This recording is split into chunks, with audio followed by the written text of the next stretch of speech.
Greetings and welcome. My name is Jack and this is my first Pathfinder 2E character build for the Barbarian class. As I said in my first video, I'm a 5th edition player who has started to get into Pathfinder 2nd edition, and I want to start theory crafting some character builds which are not in any way, shape or form optimal builds. They are builds from a beginner with the goal of getting to learn more of the game, and maybe it's an interesting experiment for veteran players as well to see how a new player approaches the system and tries to get a hold of it. So this video will be structured in the following way. I will start with a brief overview of the Barbarian as a class. I will just give my impression of the class to justify the rationale behind the build I will be trying to make. Then I will briefly explain what the concept for the character and the character goals are, and then we'll go straight into the build. To conclude, I will show a damage projection for this build and try and figure out if I succeeded in the goals or not. Before we begin, thanks are in order to Gortle's Barbarian Guide and to RPG Bot's Barbarian Handbook, links in the descriptions, which were both very useful resources to guide me in my first understanding of the Barbarian as a class. What is the Barbarian all about? Well, they are a damage dealer, lots of HP, and their iconic feature, which is, of course, rage. Now, coming from 5th edition, the thing that jumps to mind immediately is they can do this basically every combat, and they get a damage boost, which is nice. They also get a penalty to the armor class, which seems terrifying because the lower your armor class, the higher the chances not only to be hit in this system, but also to be crit. So maybe the Barbarian is a glass cannon and not just a tanking monster. The subclasses of the Barbarian are called the Instincts. These Instincts basically answer the question, where does your strength come from? And it can come from a number of sources. Interestingly, there is no friendship instinct, which seems like a major design oversight, but you can come from the power of dragons, your own physical strength, communing with nature, and so on. These instincts are associated with features that increase your rage damage. Maybe add elemental types to it. Giant is the biggest flat increase. They also give you some damage resistances, depending on the type of instinct, and some abilities and dedicated feats throughout character development. What captured my attention is, of course, the Giant instinct, and it's what we are going to go for in this build because it's the flashiest and the one that deals the most damage. The damage is very appealing. And the other thing that's incredibly appealing is a particular feat that we will get at level 6 that allows us to enlarge ourselves. So I want to make a build which grows bigger. I am a bit concerned about the survivability of the character because this is a character that will have double penalty to the armor class because the Giant Instinct makes you use enormous weapons, and because of that you get a penalty to your armor class, which stacks with the rage one. So we might die horribly, but at least it will be glorious. Of course, you could go straight forward with this build. You could go with a two-handed weapon, a half-orc or orc, try to focus on feats that increase your survivability or damage, and I think it would be fine. However, what I want to try to do is to do something different with this build. Try to push a bit the creativity that the system allegedly allows and see if we can do something a bit more unconventional. This build and all of my builds are going to use the free archetype rule because coming from 5th edition, I am a bit feat starved. So anything that gives me extra feats is welcome. It also seems to be a very popular rule and it seems very fun and amazing. So I will be using it. Let's start with the feat that captured my attention for the Giant Instinct, Giant Stature. And what it says is, you become large. And the fun, you get reach, you get clumsy, and so on, which you already were, by the way. So this should not stack from my understanding, if you're using your oversized weapon, which you should be. But the fun thing is that you become large. You do not increase your size by one step. So if you are small, you still become large. And this is where it clicked. So I want something that is very tiny and unassuming, and then explodes to giant proportions. I think that's very flashy and fun character to make. So originally, of course, I gravitated towards the smallest ancestry I could find, and I looked at the sprites. Sprites are tiny, actually, not just small, and that seemed very fun until, this had too many issues. Apart from the ability flaw in strength, it also had very low speed, and tiny creatures do not have any reach. So you would have to walk inside the space of enemies to attack them, which seems nightmarish when paired with a 3-action economy system. Low speed, the need to get to them. It was a bit too hard to make work, so I decided to ignore rare ancestries for now, and I went instead for the best race in the pathfinder system, which is of course the goblin. The goblin is small, it's not tiny, but the idea of a goblin exploding to giant size is hilarious to me. So this is what we're going to do. And since we're trying to be a bit unconventional, instead of being a two-handed weapon user, we are going to dual wield. The reason being, since the giant instinct provides this big flat damage increase, hitting twice might be as exciting as hitting once with a very big sword. So of course, our goblin, the way they think is, well, if I need to deal damage, I'm going to use a big weapon. The bigger the weapon, the higher the damage. And then eventually they're going to figure out, hold on, if I use 2 big weapons, that's going to be better than just using 1. Which, of course, begs the question, how does Giant Instinct work?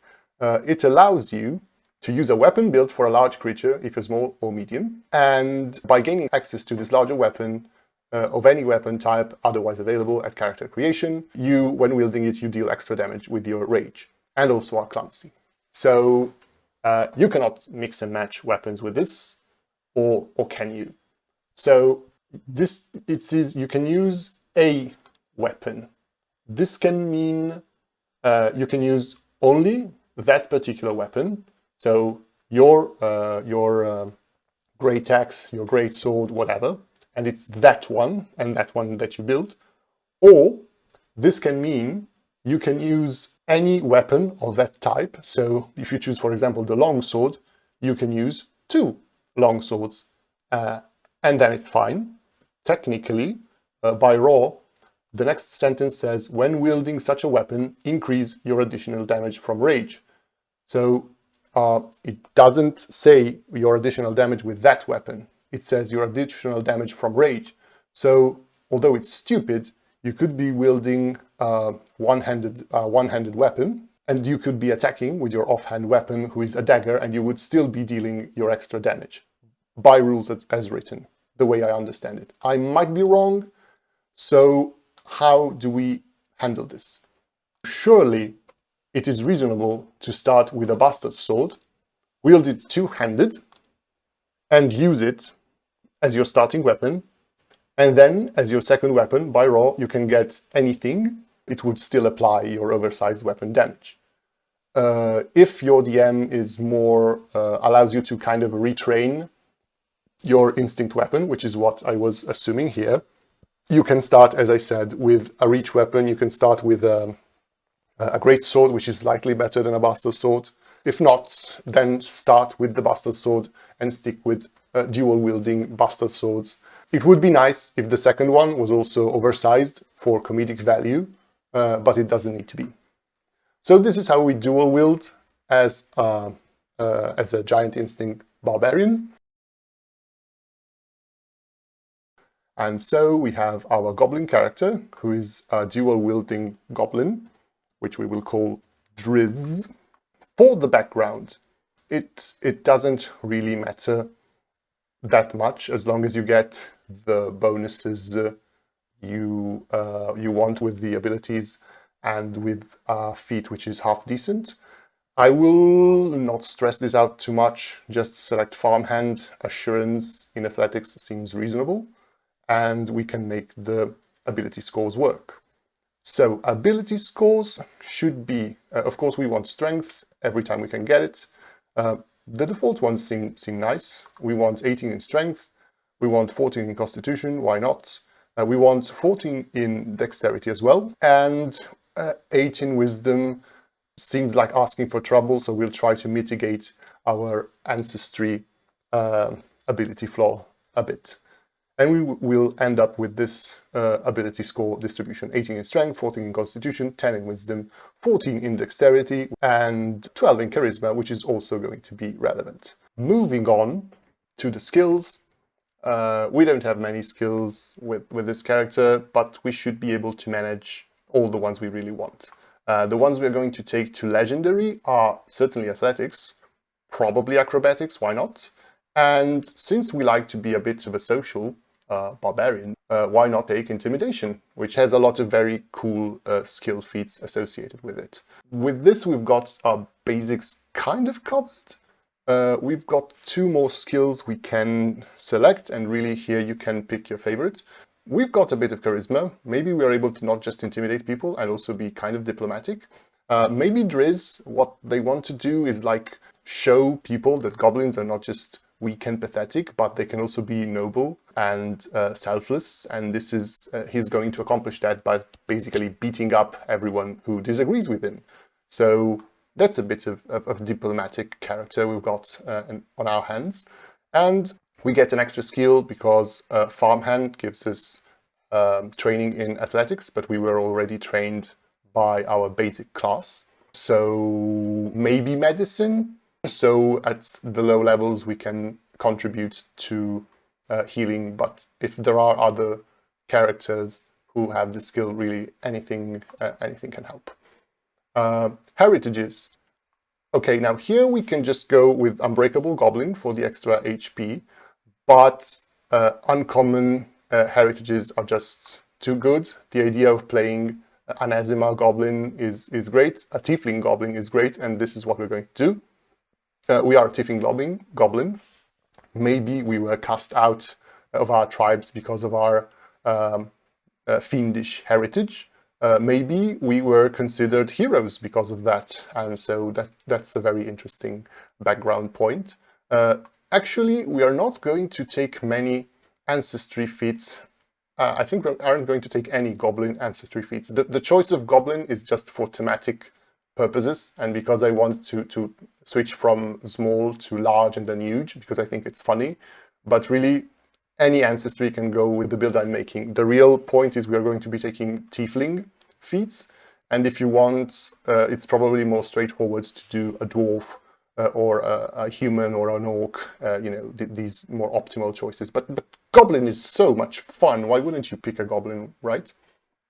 So here's the ancestry feat, and we're going to go with a tiefling feat. We're going to take nimble hooves, increasing our speed by 5 feet. We are as fast as an elf, and that's going to be relevant because we are a melee fighter and we want to get in melee quickly and efficiently. And we also get a level 1 class feat. Amazing, look at all these feats we're getting. And I will take sudden charge. This is a wonderful activity. It allows us to sprint, so to stride twice. And then we can also make a strike. So it's 3 actions at the cost of 2. Great. Great mobility. We have an action left for a second strike. It's just something that I see using very often in the first turns of combat to reposition. Of course, there is Rage, our action. We've got Dark Vision. We've got our Instinct ability. As for weapons, at the start, we do not have anything that supports dual wielding, so I wouldn't recommend going for a dual wielding build in the beginning. Let's just take the biggest and most ignorant weapon we can find, We could go with a reach weapon. It's probably a good idea considering how squishy we are relatively for a martial. But let's just get a great sword. We are a barbarian. We want a great sword. It's the most damage we can get out of it. It's also versatile, which is potentially useful. I don't know how often damage resistances come up at these low levels, but it might come in handy. You can also go Great Axe or any other great weapon you fancy. As far as armor goes, we can get, I guess, hide armor. It seems very barbarian-esque. And we're good to go. We have reasonable hit points. Actually, 20 looks like a lot from somebody who comes from 5th edition, but I don't know if this is good enough considering that our armor class is actually going to be 2 points lower than this, which seems dangerous. So hopefully we're not going to die. Hopefully we can put something between us and the enemy. Maybe somebody who can defend us or heal us. Moving on, at level 2 we get another class feat. Let's get Raging Intimidation. I'm not too concerned about the third action problem because of rage, because of the fact we can move around, but Raging Intimidation does give us the option to, well, use Intimidate as a third action, which is pretty reasonable. Let's get the skill feat covered. Skill feats are generally, from what I've seen, kind of free. They don't impact the build too much unless you're focusing on some particular skills like Intimidation and like Medicine. We already have Intimidating Glare. The Molares no longer has the auditory trait, so we no longer have the language penalty for intimidating. So we can take anything. Our intimidation score is not that exceptional. We might want to take Assurance if we... Later on, our intimidation score is going to be better, and so maybe Assurance can allow us to automatically intimidate lower level enemies. So I will take Assurance in Intimidation. We already have it in Athletics. I'm not so sure this is essential or even useful. Assurance seems like a very complex feat, but I want to fit it in the build. Let me know what you think about it, but this seems like a very flexible choice. And we get our free archetype. And we just have to get the Fighter dedication. Right now, the Fighter dedication gives us nothing, really. But at level 4, this is going to pay off. And we get an extra skill training because of the dedication. And again, we can really take anything we want. Let's go with stealth. We're not going to be very stealthy, actually, so maybe this is not a good idea. Maybe we should go with survival, which is expected from our barbarian, although our wisdom is kind of crap. Level 3, we get Deny Advantage. This is a bit of a nice defensive boost. We are kind of resistant to flat-footed. Higher level enemies can still flat-foot us, and so on. A nice survivability boost. We do go around with a -2 AC penalty already, so this is handy. It's not going to turn us into a tank in any way, shape or form. Let's go with our skill. I would start with increasing athletics normally, but I'm not planning to do many athletic actions with this build. So let's instead increase acrobatics, where our modifier is lower, because it might come in handy. And as for the general feat, well, let's get a boost to initiative. I think it's important to go first, because if we can kill the enemies before they can attack us, then it increases our survivability, because they're dead and they cannot damage us if they're dead. So this is it for level 3. At level 4, this is where the dedication pays off. We are going to use both our feats for our archetypes, and we're going to take Opportunist. And Opportunist is the attack of opportunity. Barbarians have it, but they have it at level 6. And at level 6, we've got amazing feats that we want instead of attack of opportunity. So here we go. This is our attack of opportunity. We have it 2 levels earlier. This increases our damage, gives us a useful reaction. Amazing stuff. And for our archetype feat, we can only take basic maneuver, But, you know, it's a good one because we can get double slice. And double slice is what enables us to use dual wielding. Now, before we continue, let us take a look at the double slice feat. This feat allows us to make 2 strikes for 2 actions, each against the same targets, and the second strike will be made at a -2 penalty if we don't use an agile weapon for the second hand. This might lead us to thinking that we needed this agile weapon, but actually agile weapons reduce our rage damage. So we're going to take this penalty, and it's still advantageous because otherwise we would have had a -5 penalty. So it's kind of a +3 bonus rather than a -2 penalty. We can look at it this other way. Furthermore, we have an additional bonus, which is if both attacks hit, we combine the damage before applying the damage resistance. So this is a very efficient and fun way to dual wield. Of course, we are paying a price for this feat, which is we are attacking with a weapon which has a smaller damage die. Hopefully, we will compensate with our flat rage damage, which gets added to both attacks. For the skill feat, again, I'm not sure, so I will take Assurance. Seems like decent. And we'll take Assurance in Acrobatics. Again, this looks like a feat you don't want to risk failing if you can avoid it. Like, you don't want to fall prone. If you want to make a jump, you can do with an average roll. Don't risk it, just play it safe. And we can now move on to the next step of our glorious build, level 5, where we get our ability boosts. Yay! We are going to boost Strength, Constitution, Wisdom, and then we are not going to boost Dexterity, but instead we're going to boost Charisma for our better Intimidation, and because I've got a plan. We also get a skill increase, and at this point I think we can start increasing Intimidation because we want to be ready for our master increase, and we want it to be in Intimidation first because Intimidation feats are amazing. We get our Ancestry feat at level 5, again a Tiefling feat. Fiendish Resistance gives us resistance to an energy type. I read that fire is the most common one. This increases our survivability a bit, which is something we do need. We also get Critical Brutality, which gives us critical specialization effects for our weapons. We use swords, so our swords make the enemy flat-footed when we crit. At level 6, finally, we get Giant Stature. We can use this action to become large, which is so cool. We then get our free archetype. We could go forward with a fighter, but we've taken 3 feats, including the dedication, so we can take another dedication, and we will. And we've got 14 charisma, and we can take a champion dedication now. This gives us heavy armor training, which increases our survivability for now. So we can switch to heavy armor. At this point, it shouldn't be a problem to afford a full plate armor. This also gives us training in religion. It's kind of whatever, but okay. We need a god at this point.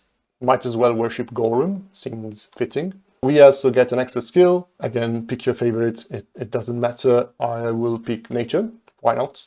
And we can go and pick a skill feat. At this point, we're starting to go a bit into intimidation. And so we can take intimidating prowess. Thanks to our expert proficiency in intimidation, this gives us a bonus because of our high strength. We also need the champion archetype because we want to be good, because we are Driz, we are selfless and generous. Pick anyone, any good cause, it doesn't really matter much. Paladin seems thematically correct. So our heavy armor proficiency makes us more survivable and gives us access to some amazing feats which we will be able to get in a couple of levels. Level 7, we get a bunch of cool stuff. We get another skill increase, and that's gonna go in intimidation. We become master in intimidation. We get a general feat, and at level 7, I think we can take toughness for, again, increased survivability. Couple of extra hit points might make the difference between us dying or not. We get our specialization ability, which increases our rage damage to 10, amazing. We get weapon specialization, which increases also our damage, so that's a huge damage spike. We also increase our fortitude saving proficiency.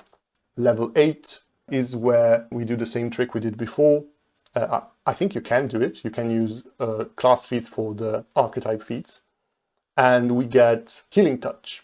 Healing Touch gives us a focus spell, which we can use, which heals. Glorious. A bunch of hit points with an action. This recharges every time we refocus. So this is just extra HP we can use on ourselves. We can also target our allies. We're not really a champion, but you know, if we do, we give them a status bonus to armor class, which is neat. And this will get better and scale with our level, so this is amazing. We also want to take a feat, and we might as well take Desperate Prayer, so we can once per day get an extra focus point as a free action, and so we can heal twice as much with our Lay on Hands for the desperate situations. Seems pretty good. Level 8, we also get a skill feat, and this is going to be a good one because we are expert in Intimidation. We can get Battle Cry. It's another free action, and it's a free Demoralize action. Pretty good, pretty good, pretty good. Level 9, other skill increase. This time we go Acrobatics because we want a feat which requires Master Proficiency in Acrobatics, which gives us another free actions. I like free actions. What can I say? I have a fetish for free actions. We get another Ancestry feat, and I think that we can get Fiendish Wings, which is the reason why we were Tieflings, because Dragon Instinct has the ability to fly, Giant Instinct does not, so we get it from our Ancestry instead. We get our Raging Resistance because of our Instinct to Bludgeoning, and one of these elemental damage types. We already have Fire Resistance, so we can get more Elemental Resistance. Increase our Reflex Saving Throw, and we also gain, well, yes, I said that, we got the Raging Resistance. Level 10, more ability boosts, same as last time, Strength, Constitution, Wisdom, and Charisma. We get our class feat. This time we will actually get a real class feat. We've got a bunch of useful options. We could get Share Rage or Terrifying Howl. These are the two options. Terrifying Howl works well with our Intimidation. It's an AoE demoralization effect. I will actually get Share Rage. It really depends on your party composition, this one. If you've got somebody who can take advantage of your of the extra rage damage, it's like somebody who does a lot of attacks, or just, you know, a fighter, or I don't know, a ranger, or even a monk, just any martial, any other martial, this is good. If for some reason you are the only martial, or the other martial is like a more tanky build, which doesn't really do many strikes, then you can go Terrifying Howl. It's an open choice. Let's go with Share Rage because I want to help my party a bit more. We do get our free archetype, and again, we can continue with our archetypes, or we can get a new one. And I will get a new one here, and I will get a Dual Weapon Warrior dedication. This gives us Double Slice, which we already have. So what we can do is we can go back and retrain our feats in our downtime. We don't need Double Slice anymore as our fighter feat. We can get, I think one of the best ones is Sudden Charge, which we already have. And so instead we can get another class feat instead of Sudden Charge. I would take Raging Intimidation here and change Raging Intimidation at level 2 for any second level feat. It could be Second Wind. It could be Acute Scent. Acute Scent gives you imprecise scent. If you're facing a lot of, I guess, invisible enemies or elusive enemies, this can be useful because your rage ends when there are no more enemies. I will take Second Wind here to, you know, rage if you get knocked out or knocked out of your rage. So a bit of feat rummaging around. We also get a skill feat at level 10, and we can get that amazing free action I was talking about earlier, which is Keep Up. We are in melee, we are probably going to be knocked down sometimes, tripped or something. We might also want to sleep, and we might be ambushed at night. This gives us a free action to stand up. Pretty good. At level 11, we get another skill increase, and we can start catching up finally with athletics. We also get general feat. And at this point, I'm kind of running out of really good general feats. I think I will go for adopted ancestry, dwarf.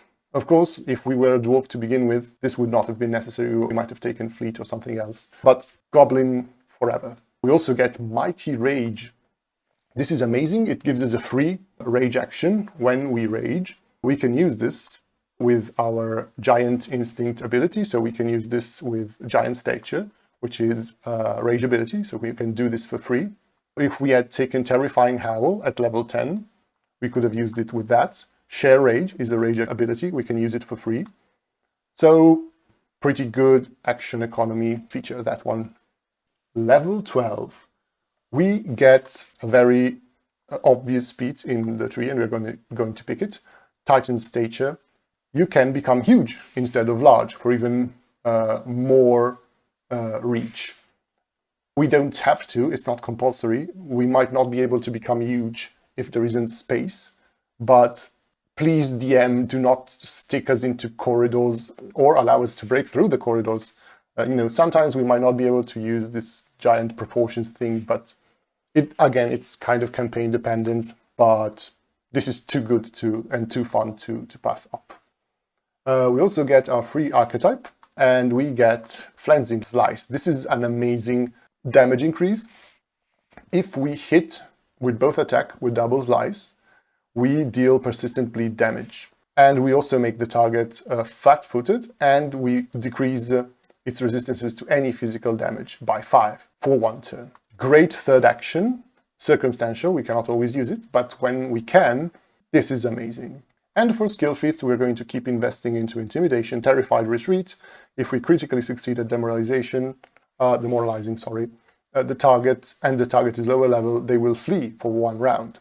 A bit of control into our striker class.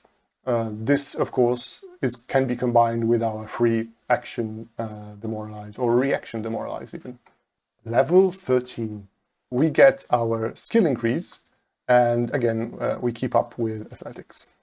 We also get an ancestry feat, and that feat is going to be mountain stoutness. It's basically toughness again, so more extra HP. We also get medium armor expertise. Right now, our medium armor protects us better than heavy armor, so we might want for this level to switch back to medium armor.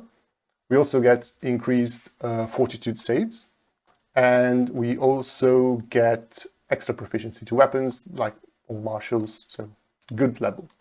At level 14, we get an extra rage ability, courtesy of Giant's Lunge. This is another reason why I went dual wielding.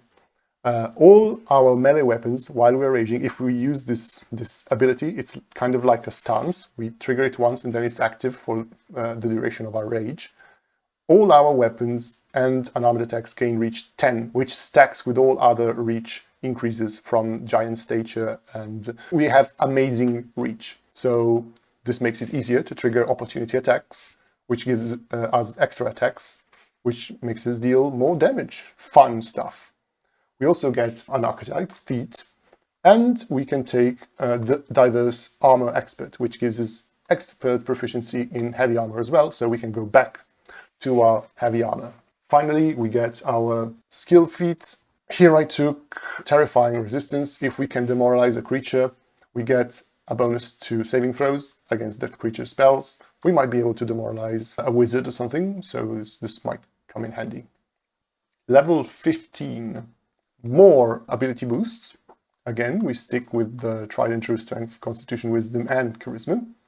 And we also get a skill increase, and this is where we can get a legendary proficiency. We get intimidation to legendary, which gives us scare to death, because we have raging intimidation, and raging intimidation, as soon as we meet the prerequisites for intimidating glare and scare to death, we gain these feats. We also get greater weapon specialization for more damage. We get better will saves, And we also get a general feat. Let's go with fleet. We could go with die hard if we are afraid of dying.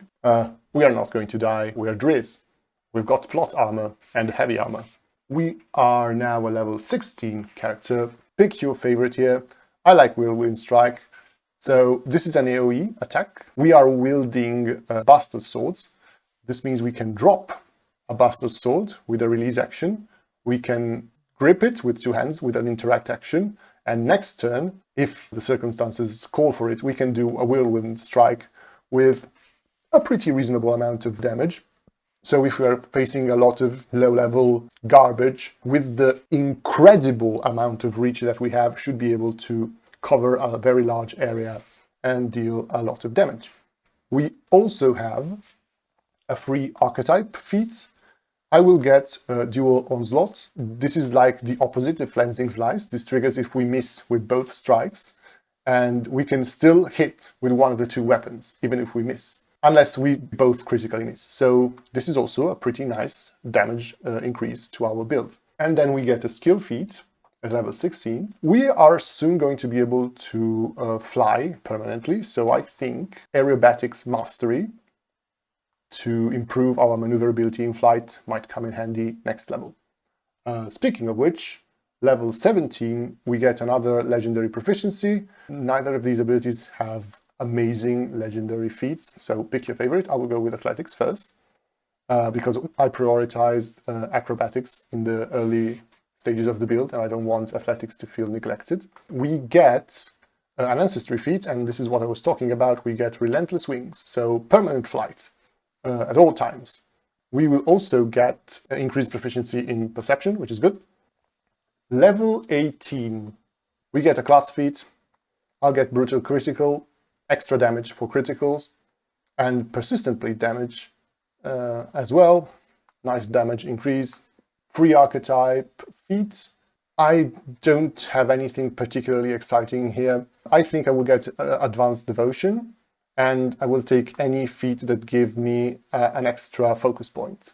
I'm not planning to use any of these. I think lay on hands is better than any of the options that give you, like these extra things to do with your focus points. I'm just here for the extra focus point, basically. And so I took Light of Revelation, which is an ability which I'm never going to use.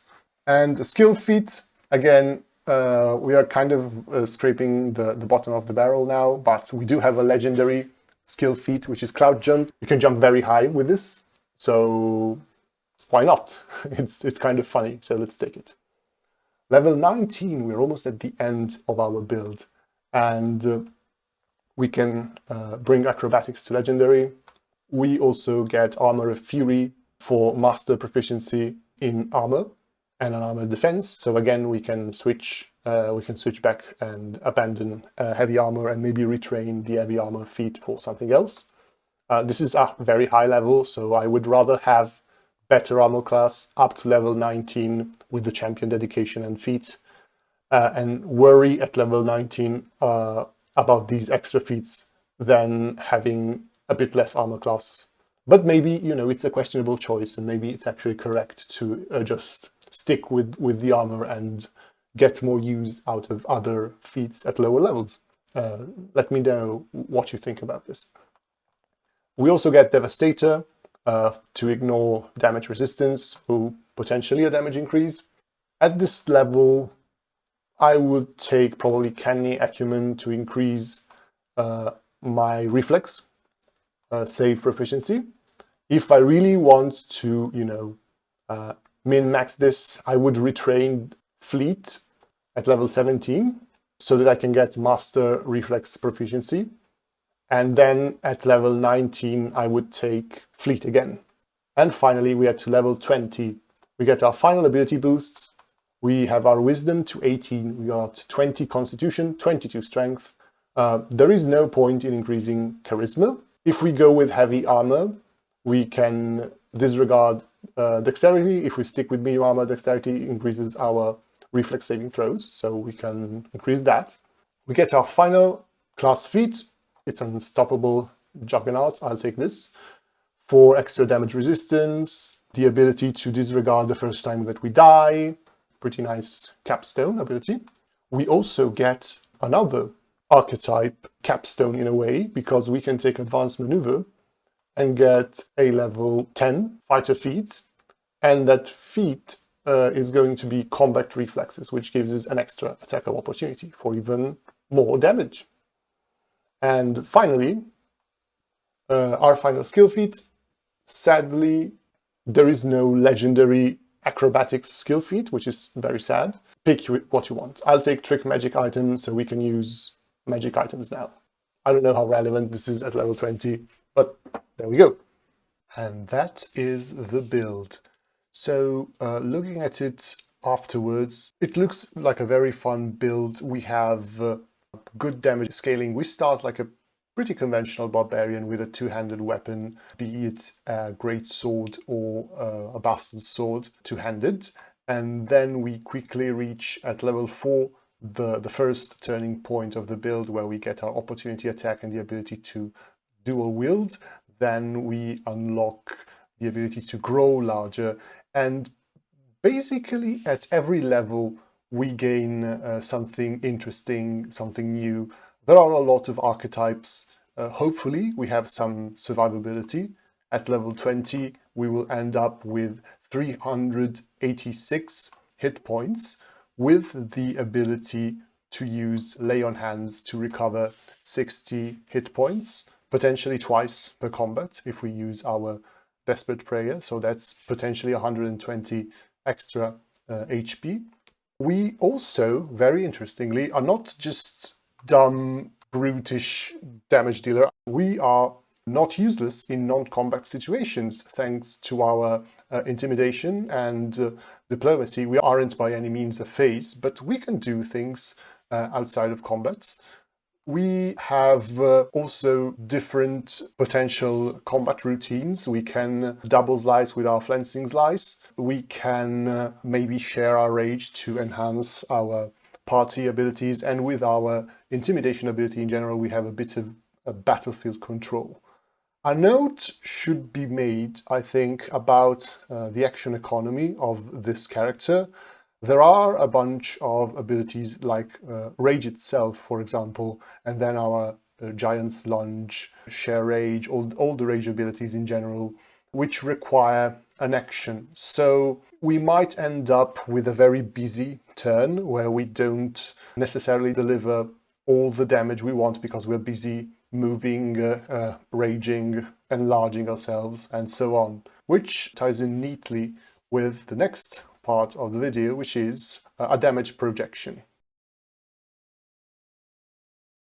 All right, here we have a damage projection of the build we just made. I've put a link in the description for the damage calculator that I used for this. I am assuming the standard weapon progression with the runes. We also add elemental damage runes. We've got our striking runes sorted, and we are comparing this expected damage towards an average armor class of an enemy of our level. We are assuming that our standard routine at low level, as you can see, will be 2 strikes with our D12 weapon, and then we will switch at level 4 to double slicing with our D8 bastard swords. This is, of course, an assumption. We, at low level, might have to do other things, move around, and once we have double slice, for example, I have not inserted flancing slice in this calculation because I don't think we can rely on it activating every single time. We might have to move, we might have to, maybe it's better to intimidate, maybe it's the first turn of combat, so we are raging, maybe we are using for free our enlarge, but then we might want to immediately use our Giant's Lunge, and so we will be left with just one action, or maybe we can, trickle in these single actions and be able to double slice, but without flancing slicing. Of course, every time we flancing slice, we increase our damage. Every time we do opportunity attacks, we also increase our damage. Brutal critical is there from level 18, and it does contribute a little. So how good is this expected damage? Is it high? Is it low? Well, to understand this, I looked up online and tried to figure out what was very powerful damaging build, and apparently it's a dual wielding fighter who wields picks in both hands, and he uses his higher accuracy to try and crit fish a lot. And since the picks are deadly, that's where the damage comes from the crits. It's interesting because being a dual wielding weapon build, this actually compares pretty well with our build, which is also a dual wielding build, which actually relies on flat damage, not crit damage. So let's see how the two builds compare. And what we see actually is that we are very close. The fighter is the green one and is generally better. Sometimes we're a bit stronger, especially at low level, when we can use our big fat weapon and our base damage from rage to come a little ahead. The biggest difference we can expect is at level 13, with an average damage difference of around 6.5 damage per round. Still, it is a comforting result to see that this build can actually stand besides one of... This is not a baseline by any means. This is the excellence, and our character is quite close to the excellence. But here's something quite interesting. If we compare the damage projection against an extreme armor class instead of an average armor class, what we see is that we actually come up on top. And the reason is pretty obvious. If the armor class is so high, then the fighter can no longer reliably crit, and so we come up ahead. So we have a niche. I would say we also have another advantage over this build, which I do not know in depth, so I might be extremely wrong. But our advantage is actually reach. We can be huge, we can cover a large amount of terrain, and so it's easier for us to trigger opportunity attacks. So we might be able to sneak in a cheeky opportunity attack from now and then and come up on top when compared with the double slicing fighter. Final thoughts on the build.